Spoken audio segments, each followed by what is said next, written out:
मैं धन्यवाद देता हूं।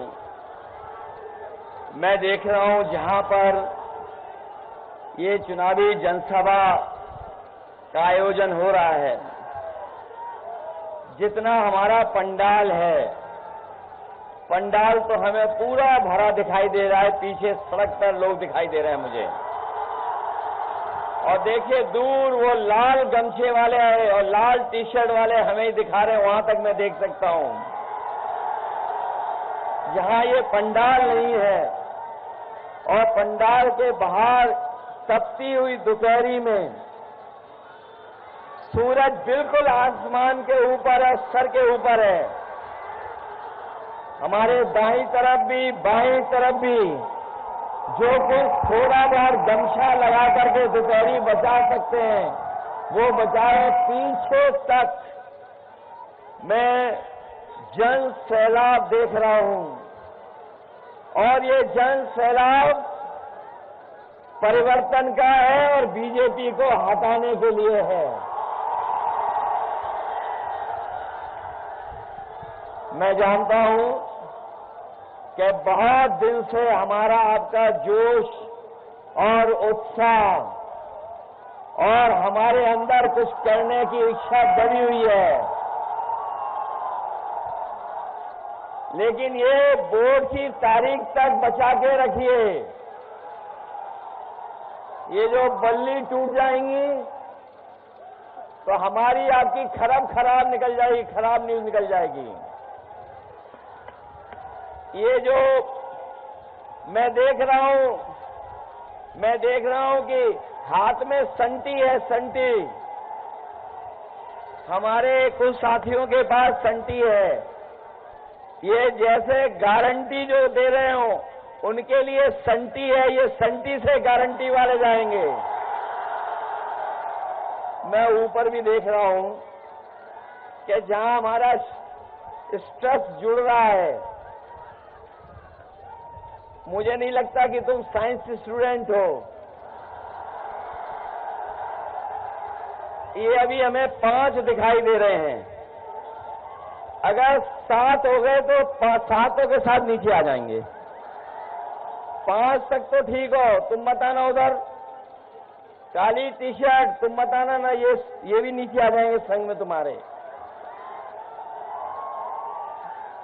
इसलिए मैं आपका धन्यवाद देता हूं, आभार प्रकट करता हूं। ये जो ऐतिहासिक कार्यक्रम मैं देख रहा हूं, ये ऐतिहासिक कार्यक्रम, ये जो जन समर्थन, उत्साह, जोश न केवल दरोगा सरोज जी को जिताने जा रहा है, बल्कि आजमगढ़ की जनता दोनों लोकसभाओं को रिकॉर्ड मतों से जिताने जा रही है। आजमगढ़ का इतिहास भी यही रहा है। मैं आपको 22 का भी धन्यवाद देता हूं। 2022 में आप सब लोगों ने मिलकर के समाजवादी पार्टी को 10 की 10 सीटें जितवा दी थी। ये 10 सीटें जीते थे, वही क्षेत्र है। और जो दूसरे दल वाले हैं जो चुनाव प्रचार कर रहे हैं, मैं उनके भाषण सुन रहा हूं, उनकी भाषा सुन रहा हूं। जहां पहले चरण से चुनाव शुरू हुआ था और चुनाव लगातार आगे बढ़ता चला जा रहा है, 5वें चरण का चुनाव खत्म हो चुका है। अब केवल 2 चरणों का चुनाव बाकी है, 6वां और 7वां। मैं ये कह सकता हूं, पहले चरण से मैं चुनाव देख रहा हूं।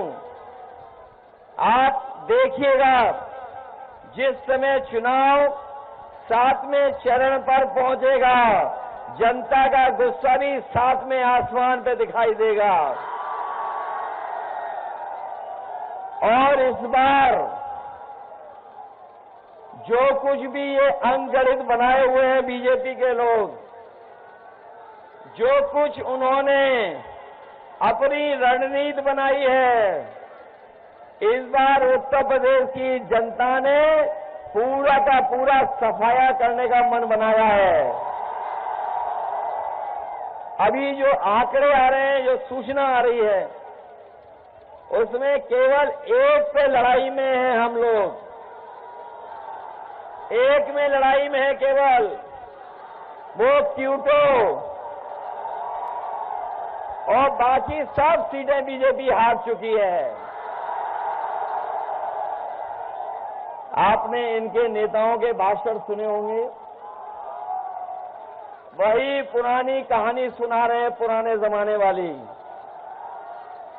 और वही घिसे पिटे डायलॉग जो जनता सुनना नहीं चाहती है, जो घिसे पिटे डायलॉग बीजेपी के लोग बोल रहे हैं, उन घिसे पिटे डायलॉग को कोई सुनना नहीं चाहता है। और इस बार जो जनता ने मन बनाया है, ये जो हमारे आपके पीडीए परिवार वाले लोग हैं, ये पीडीए परिवार ही एनडीए को हराने का काम करेगा इस बार। इनकी कौन सी बातें याद दिलाएं?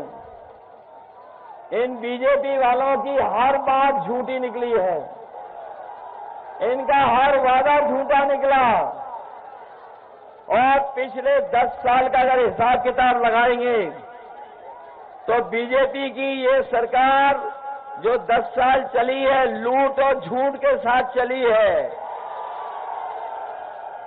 और इतना लूटा इन्होंने कि इन्होंने लूट करके वो जो हमें और आपको वैक्सीन लगवाई थी,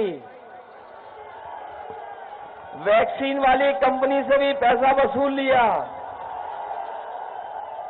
हमें आपको सबको जबरदस्ती वैक्सीन लगवा दी। ये जो हमारे खाकी वर्दी पहने वाले भाई लोग हैं, कर्मचारी, ये भी लगाना नहीं चाहते थे, इनके भी जबरदस्ती वैक्सीन लगवा दी। बताओ, वैक्सीन लगने से जान को खतरा पैदा हो गया कि नहीं हो गया? और ऐसा खतरा पैदा हुआ है कि वैक्सीन कंपनी वाले कह रहे हैं कि अब हम वैक्सीन वापस ले लेंगे। बताओ, जो वैक्सीन शरीर में चली गई वो वापस कैसे आएगी? बता दो, बताओ कैसे वापस आ सकती है? कम से कम हम बच गए, हम लोगों ने वैक्सीन नहीं लगवाई। हमने नहीं लगवाई वैक्सीन, लेकिन जिन्होंने वैक्सीन लगवाई होगी वो अगर सर्टिफिकेट देखेंगे तो बताओ, सर्टिफिकेट देख करके वोट किसको डालेंगे? और सुना है, जब से वैक्सीन का खतरा पैदा हुआ है, जो दिल्ली वाले हैं प्रधान सांसद, उन्होंने अपनी तस्वीर सर्टिफिकेट से हटवा ली है।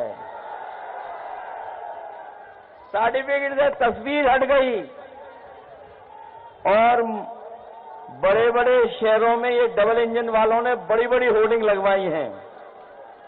आजमगढ़ में भी लगी होंगी बड़ी बड़ी होर्डिंग, दिल्ली वालों की, डबल इंजन वालों की। नहीं लग पाई है, वो जानते हैं कि दोनों सीटें सफाई जीतने वाले से नहीं लगाई।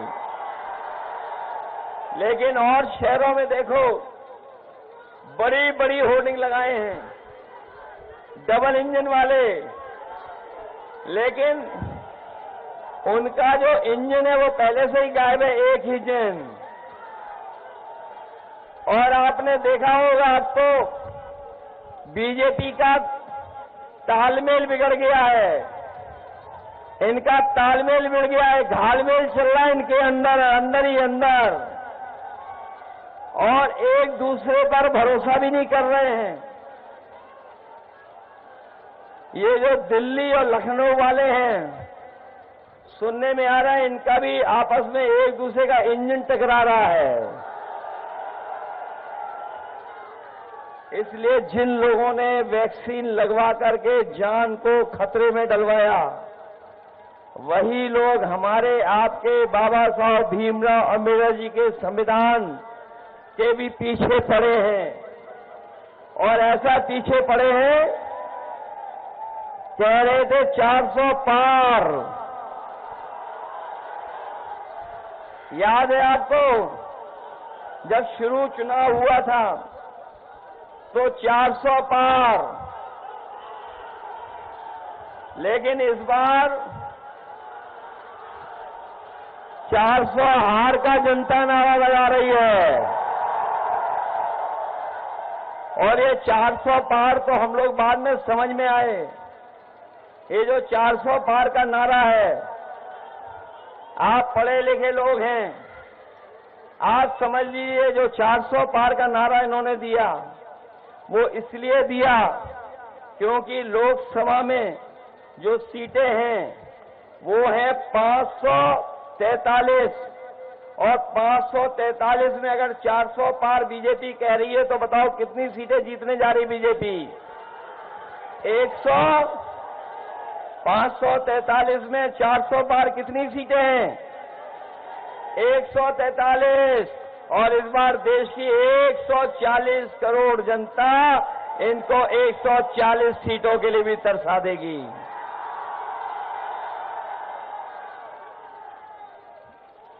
इन्होंने वादा किया था हमारे किसान भाइयों को कि किसानों की आय दोगुनी हो जाएगी। बताओ, किसान भाई हैं यहां, खेती बाड़ी करने वाले लोग हैं, किसी की आय दोगुनी हुई हो तो बताइए? न आय दोगुनी हुई और न ही फसल की खरीदने के लिए कोई इंतजाम किया। पैदावार की कीमत तो दूर, लेकिन इनके कार्यकाल में लगातार लागत बढ़ती चली जा रही है। जो हमारा किसान है, गरीब है, गांव में रहने वाला, वो जानता होगा खेती बाड़ी जब करने जा रहा है तो उसकी लागत बढ़ती चली जा रही है और जो कर्ज है वो भी बढ़ता चला जा रहा है। इधर आपने देखा होगा, सुना होगा, पढ़ा होगा कि बीजेपी की जब से सरकार आई है इन्होंने बड़े बड़े उद्योगपतियों का, बड़े बड़े कारोबारियों का, जो मालामाल लोग हैं उनका कर्ज माफ कर दिया। 25 लाख करोड़ इन्होंने अभी तक 10 साल में उद्योगपतियों का कर्ज माफ किया है। और जब इन्होंने कानून बनाया तो कानून ये बनाया कि जिन लोगों का 5 करोड़ से ऊपर का कर्ज है उनका कर्ज माफ होगा, लेकिन हमारे गरीब किसान, गांव में रहने वाले लोग, उनका कर्ज लाखों में है। इन्होंने लाखों का कर्जा माफ नहीं किया, इन्होंने 5 करोड़ से ऊपर वालों का कर्ज माफ किया है। हम अपने गरीबों को कह के जा रहे हैं, जब से इंडिया गठबंधन बना है, समाजवादी पार्टी, कांग्रेस पार्टी और अन्य दल साथ आए हैं, ये तय कर लिया है कि अगर बीजेपी ने बड़े बड़े लोगों का कर्ज माफ किया है तो 4 जून के बाद जब सरकार बनेगी तो हमारे गरीबों का, किसानों का, गांव में रहने वालों का भी कर्ज माफ होगा। जब ये 25 लाख करोड़ माफ कर सकते हैं तो हमारे गरीबों का तो कर्ज बहुत कम है, वो भी माफ होगा। जहां किसान इनके खिलाफ खड़ा हो गया, गांव के लोग खड़े हो गए, वहीं हमारे नौजवान जानते होंगे इनकी सरकार में हर पेपर लीक हो गया और हर परीक्षा इनको रद्द करनी पड़ गई। ये नौजवान बड़ी तैयारी करके गए होंगे, मेहनत कर करके पढ़ाई की, और जब परीक्षा लिखी इन्होंने और घर लौटे तो पता लगा कि इनके परीक्षा रद्द हो गई, पेपर लीक हो गया। और ये नौजवान पढ़े लिखे लोग ये जानते होंगे एक परीक्षा नहीं, अभी तक जितनी भी परीक्षाएं उत्तर प्रदेश सरकार ने की हैं सब परीक्षाओं के पेपर लीक करा दिए। हमारे नौजवानों को जो नौकरी मिल जानी चाहिए तो नौकरी नहीं दे पाई सरकार, और पेपर लीक के कारण और जो पेपर रद्द हुए, परीक्षाएं रद्द हुई, उसके कारण 60 लाख बच्चे उत्तर प्रदेश के रह गए जिनको नौकरी नहीं मिल पाई। यही 60 लाख इनके परिवार के मां बाप को अगर हम जोड़ दें तो सोचिए कितने हुए, 3 गुणा 60 लाख, 1 करोड़ 80 लाख। और यही 1 करोड़ 80 लाख जो प्रभावित हुए हैं परीक्षा रद्द होने की वजह से, लोकसभा 80 से अगर हम भाग दे देंगे तो हर लोकसभा से 2,25,000 वोट कम भारतीय जनता पार्टी का हो गया। तो बताओ, जिस पार्टी का केवल नौजवान जिनकी परीक्षा रद्द हुई, पेपर लीक हुआ, नौकरी नहीं पाए, उनके मां बाप को जोड़ करके अगर एक लोकसभा में 2,25,000 वोट कम हुआ है, तो बताओ इनकी सरकार बचेगी कैसे, लोकसभा जीतेंगे कैसे? बताओ, इनका वोट कम हो गया कि नहीं हो गया? और ये नौजवान जो हमारे खेतों पे दौड़ करके और सड़कों पे दौड़ करके फौज की तैयारी करते थे, पुलिस भर्ती की तैयारी करते थे, पुलिस भर्ती का पेपर लीक हुआ कि नहीं हुआ? और ये जो फौज की नौकरी के लिए तैयारी करते थे आप लोग, जो सड़कों पे दौड़ करके, ये पूर्वांचल के वो जिले हैं, आजमगढ़ से लेकर के और पीछे तक गाजीपुर, बलिया, ये वो जिले हैं जहां का नौजवान तैयारी कर करके सपना देखता था कि उसको पक्की वर्दी पहन करके देश की सीमा की रक्षा करने का मौका मिलेगा। लेकिन इस सरकार ने वो पक्की नौकरी खत्म कर दी, अग्निवीर व्यवस्था ले आए हैं। लेकिन हम अपने नौजवानों को कह के जा रहे हैं, ये अग्निवीर वाली आधी अधूरी नौकरी इंडिया गठबंधन और समाजवादी पार्टी कभी स्वीकार नहीं करेगी। सरकार बनेगी तो फौज की नौकरी भी बढ़ाएंगे और पक्की वर्दी के साथ साथ पक्की नौकरी भी देने का काम नौजवानों का होगा। न केवल फौज में नौकरी, बल्कि 30 लाख सरकारी नौकरियां जो बीजेपी ने नहीं दी, वो इसलिए नहीं दी क्योंकि वो जानते थे कि अगर सरकारी नौकरी दी जाएगी तो हमारे तमाम पीड़ित परिवार के नौजवान और बच्चों को भी नौकरी मिल जाएगी। इसलिए नौकरी नहीं दी। और जो पेपर लीक हुए हैं, ये पेपर लीक नहीं हुए हैं, आपको नौकरी न मिल जाए इसलिए जानबूझ करके पेपर लीक किए हैं। इसलिए 30 लाख जो दिल्ली की सरकार की नौकरी खाली है, वो नौकरी दिलाने का काम भी नौजवानों को होगा। आपको नौकरी दिलाने का काम हम लोग शुरू करेंगे।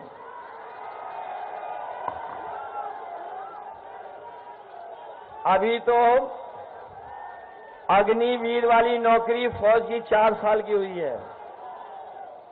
हम अपने खाकी वर्दी पहनने वाले भाइयों को सावधान करने आए हैं कि अगर बीजेपी वाले आ गए तो अभी तो फौज की 4 साल की नौकरी है, हमारे खाकी वर्दी पहनने वाले नौजवानों की भी नौकरी वो 3 साल की कर देंगे। इसीलिए याद रखना, मनी मन ये भी आपका साथ दे रहे हैं, मनी मन साथ दे रहे हैं। और कभी कभी ये बात मैं कहता हूं तो पत्रकार साथी हमसे सवाल पूछते हैं कि ये कैसे संभव है, तो मैं उनसे पूछता हूं कि बताओ, क्या आपको पता था कि हवाई अड्डे बिक जाएंगे? क्या आपको पता था कि रेलवे स्टेशन बिक जाएंगे? क्या आपको पता था सरकारी पीएसयू सब बिक जाएंगी? क्या आपको पता था कि टेलीफोन की कंपनियां बिक जाएंगी, LIC बिक जाएगी, बंदरगाह बिक जाएगा? क्या आपको पता था कि अग्निवीर वाली व्यवस्था आ जाएगी? क्या आपको पता था कि आधी रात नोटबंदी हो जाएगी? जब आपको नहीं पता था तो जैसे अग्निवीर की व्यवस्था है, हो सकता है वैसी व्यवस्था हमारे खाकी वर्दी पहनने वालों के लिए भी ये लोग कर रहे हैं। इसलिए सावधान है कि नहीं आप लोग? ये चुनाव संविधान बचाने का है, ये आप तो जान गए होंगे। आज इस मौके पर हम न केवल अपने साथियों से कहेंगे, बल्कि बहुजन समाज के तमाम लोगों से कहेंगे, ये लड़ाई देश के संविधान को बचाने की है। बाबा साहब भीमराव अम्बेडकर जी का दिया हुआ संविधान और संविधान के तहत जो अधिकार मिलते हैं उसको बचाने की लड़ाई है। जो हमें न्याय दिलाता है संविधान, उसको बचाने की जरूरत है। ये संविधान हमारे लिए संजीवनी है। इसलिए कभी जैसा कि समुद्र मंथन हुआ था, उसी तरीके से इस बार संविधान मंथन होने जा रहा है। एक तरफ वो लोग हैं जो संविधान बदलना चाहते हैं और दूसरी तरफ इंडिया गठबंधन और समाजवादी लोग हैं जो बाबा साहब भीमराव अंबेडकर जी का संविधान बचाना चाहते हैं। इसलिए बचाओगे आप लोग? बीजेपी हटाओगे? इसने महंगाई बढ़ाई कि नहीं बढ़ाई? और महंगाई केवल डीजल, पेट्रोल, खाने के सामान की तो बढ़ाई है। नौजवान जानते होंगे 10 साल पहले आपकी मोटरसाइकिल कितने रुपए की आती थी और आज मोटरसाइकिल कितने की आ रही है? बताओ, दोगुना कर दिया कि नहीं कर दिया? आपके किसान भाई होंगे, खाद बाजार से लिए होंगे। बताओ, खाद की बोरी से चोरी हो गई, पहले कितने किलो हुई और अब कितने किलो हो गई? कभी कभी मैं सोचता हूं ये महंगाई और बोरी की चोरी कहां से सीखे होंगे। तब हमें याद आता है पार्ले जी बिस्किट से सीखे ये लोग। जो पुराने लोग हैं वो जानते होंगे पहले पार्ले जी का बिस्किट पैकेट कितना बड़ा आता था और महंगाई बढ़ी, उन्होंने मुनाफा नहीं कम किया, तो बताओ पैकेट कितना हो गया? अब कितने का पैकेट आ रहा है? याद रखना, बीजेपी वाले आ गए तो एक बिस्किट वाला पैकेट मिलेगा आपको, एक बिस्किट वाला। महंगाई इन्होंने बढ़ाई कि नहीं बढ़ाई? न केवल महंगाई बढ़ाई है बल्कि हमारे किसान भाई जानते होंगे कि जब डीएपी लेने गए तो उनसे जबरदस्ती नैनो यूरिया खरीदवा दी। किसान भाई जानते होंगे डीएपी तभी मिली जब नैनो यूरिया खरीद ली और नैनो यूरिया बनाने वाले भारत छोड़ के चले गए। जैसे पहले कारोबारी उद्योगपति भागे थे, उसी तरीके से सुनने में आया है कि जिन्होंने नैनो यूरिया बनाई और ये कहा कि नैनो यूरिया जब खेतों में डाली जाएगी, फसल में डाली जाएगी, तो हमारे किसानों की पैदावार बढ़ जाएगी। पैदावार तो बढ़ी नहीं, हमारे किसानों की मदद हुई नहीं, लेकिन नैनो यूरिया वालों ने पैसा कमाया और भारत छोड़ करके उद्योगपतियों को जैसा भारत छोड़ करके भाग गए। इसलिए हम आपको सावधान करने आए हैं और ये भी बताने आए हैं कि याद होगा आपको राशन में न जाने क्या क्या दे रहे थे बीजेपी वाले, और अब राशन में क्या क्या मिल रहा है। पहले से राशन में कटौती हो गई कि नहीं हो गई? और हमारे गरीबों को भरपेट खाना भी नहीं मिल पा रहा है। राशन की गुणवत्ता भी खराब कर दी, मात्रा तो खराब की है, लेकिन राशन की गुणवत्ता भी खराब कर दी।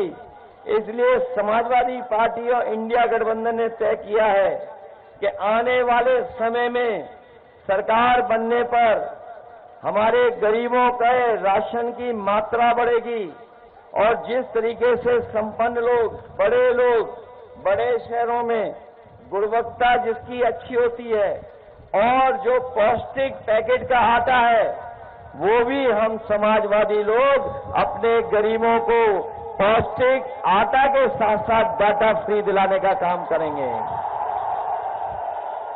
गरीबों को पौष्टिक आटा इसलिए, राशन ज्यादा इसलिए कि उनके घर परिवार में भर पेट भोजन हो जाए, उनका स्वास्थ्य बेहतर हो, और डाटा इसलिए क्योंकि डाटा से ही आजकल सब कुछ चल रहा है।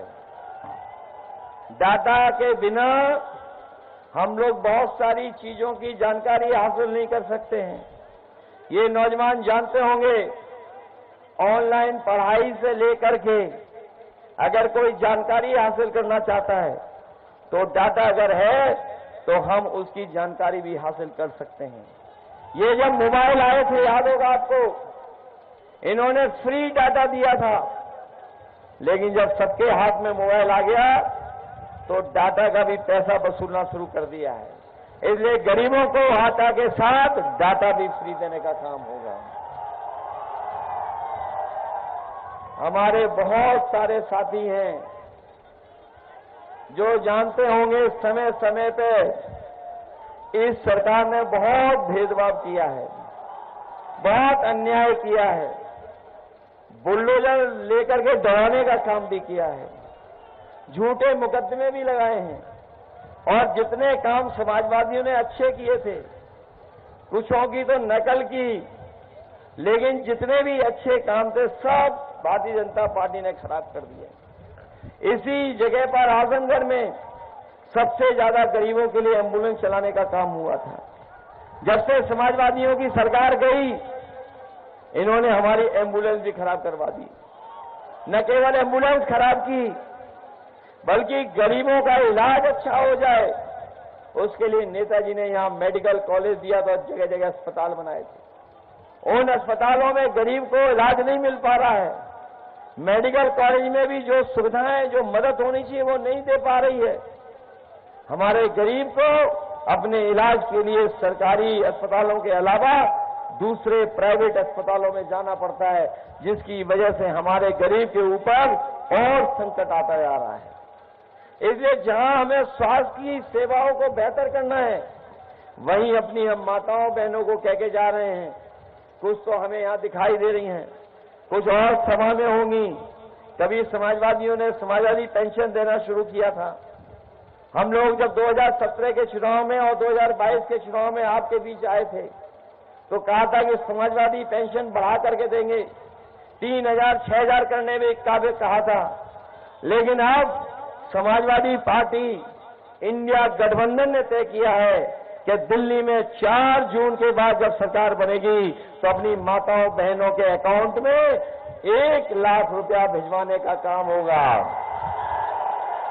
1 लाख इनके परिवार की मदद होगी, इनकी सम्मान का जीवन जी सकें, इसलिए 1 लाख रुपए की मदद करने का काम भी सरकार की मदद से होगा। और अपने साथियों से कह रहे हैं कि मंत्रिमंडल तो बदलेगा ही, मंत्रिमंडल तो बदलेगा ही 4 जून के बाद। ये हमारा मीडिया मंडल भी बदल जाएगा, क्योंकि इधर मीडिया मंडल में कुछ लोग ऐसे हैं जिन पर जितना दाना उनका वैसा ही गाना। उन्हें मिल जाता है दाना तो फिर गाते हैं वो गाना। इसलिए मंत्रिमंडल के साथ साथ मीडिया मंडल भी बदल जाएगा।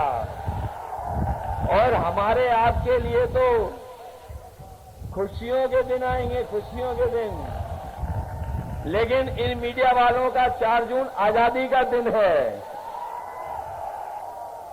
इसलिए सब लोग मदद करो हमारी, सब लोग मदद करोगे। ये मान के चलें कि आप लोग बहुत अच्छे वोटों से जिता दोगे दरोगा सरोज जी को। ये मान के चलें कि आजमगढ़ अपना रिकॉर्ड तोड़ेगा। ये आजमगढ़ से समाजवादियों का बहुत गहरा रिश्ता है।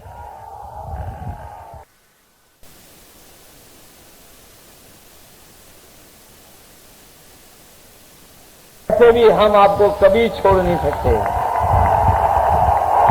और कभी लाने का काम हुआ होगा तो हम समाजवादियों में सबसे पहले नेताजी से लेकर के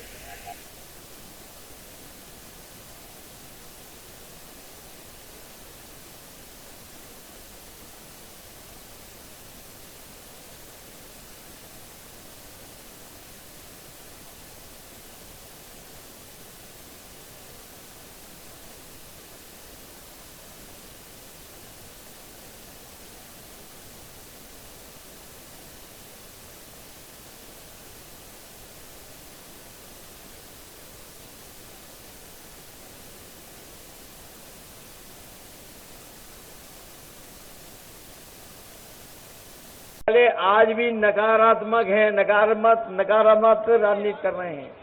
इनकी हर भाषा, हर भाषण इनका नकारात्मक है। इन्होंने हर एक को धोखा दिया, किसी को नहीं छोड़ा जिसको धोखा न दिया हो। बताओ इन्होंने धोखा दिया कि नहीं दिया? और धोखा देते देते अब एक दूसरे को धोखा दे रहे हैं, एक दूसरे के पीछे पड़े हुए हैं। इसलिए ये मौका हम लोगों को मिला है जहां पर हर जगह बीजेपी का सफाया होता जा रहा है, हटती जा रही है बीजेपी। तो बताओ आप लोग भी हटा दोगे सब मिलकर? दरोगा सरोज जी पुराने हमारे क्रांतिकारी साथी हैं, इनकी मदद करोगे आप लोग? साइकिल चुनाव चिन्ह तो नहीं भूल जाओगे? साइकिल याद है आपको? और इन्होंने हमारे आपके साथ बहुत अन्याय किया है, हर स्तर पर अन्याय हुआ है, नौकरी में अन्याय हुआ है, न्याय दिलाने में अन्याय हुआ है, भेदभाव हुआ है, और जितनी भी अच्छी योजनाएं थी सब बंद कर दी, कईयों की नकल कर दी, कईयों का नाम बदल दिया। बताओ समाजवादी लोग थे इतना बड़ा लैपटॉप देते थे, वो आज भी चल रहा होगा जिसके पास होगा। इन्होंने नकल की उसकी और एक कैद दे दिया इतना छोटा, और उंगली घुसते रहो, इतना रद्दी दिया कि वो चलता ही।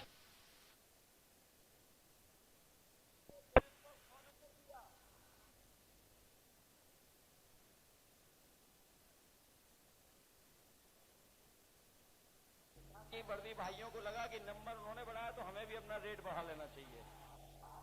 बताओ रेट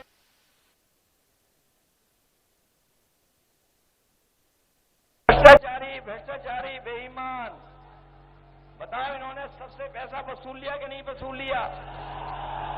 ये इलेक्टोरल बॉन्ड वाली बात तो आपको समझ में आ गई होगी। 1,000 करोड़ रुपए वसूल लिए, 600 करोड़ रुपए वसूल लिए, 500 करोड़, 400 करोड़, और जिससे वैक्सीन लगवाई है हमें और आपको, उससे भी पैसा वसूल लिया कि नहीं वसूल लिया? और बाजार में जाओ, पहले बुखार ठीक हो जाता था 500 mg की गोली खाने में। जब बुखार होता था तो 500 mg की गोली में हो जाता था बुखार ठीक। आजकल बताओ कितनी गोली लेनी पड़ रही है? 650 mg की। बताओ लेनी पड़ रही कि नहीं लेनी पड़ रही? पहले 500 mg की गोली में बुखार ठीक होता था, और आजकल कितने में हो रहा है? 650 में। बताइए कैसी सरकार चल रही है? इसलिए सावधान रहिए सब लोग, और मदद करिए हम लोगों की, और साइकिल वालों की मदद करिए। हमारे जो PSU वाले हैं और हमारे तमाम साथी हैं, यहाँ पर 69,000 वाले होंगे, शिक्षक भर्ती वाले होंगे, शिक्षा मित्र होंगे, सहायक होंगे, ग्राम सहायक होंगे, बहुत सारे ऐसे लोग हैं जिनका तमाम हम लोग को समाधान करना है। आप लोग मौका देंगे तो समाधान करेंगे, न केवल इनकी समस्याओं का समाधान करेंगे, बल्कि जो मिलता है आशा कार्य बहनों को, और हमारे जो ग्रामीण क्षेत्र में लोग हैं, जो सहायक अध्यापक से लेकर के और विभाग के लोग हैं, उनकी भी मदद करेंगे, और PSU आजमगढ़ का सम्मानजनक उनका वेतन बराबर कराने का काम भी आने वाले समय में होगा।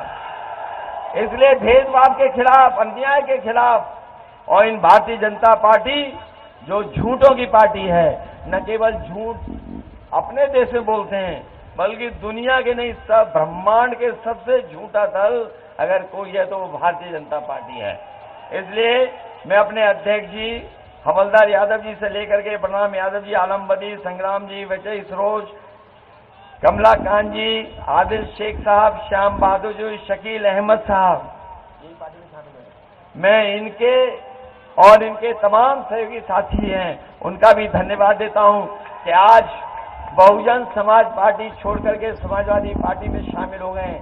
मैं तमाम बहुजन समाज के लोगों से भी अपील करूंगा, ये भारतीय जनता पार्टी से बहुजन समाज पार्टी अंदर ही अंदर हाथ मिलाए हुए है। इसलिए ये लोग सभा के चुनाव में संविधान बचाने के लिए अपने वोट से हम लोगों की मदद करने का काम करना, इंडिया गठबंधन की मदद करना।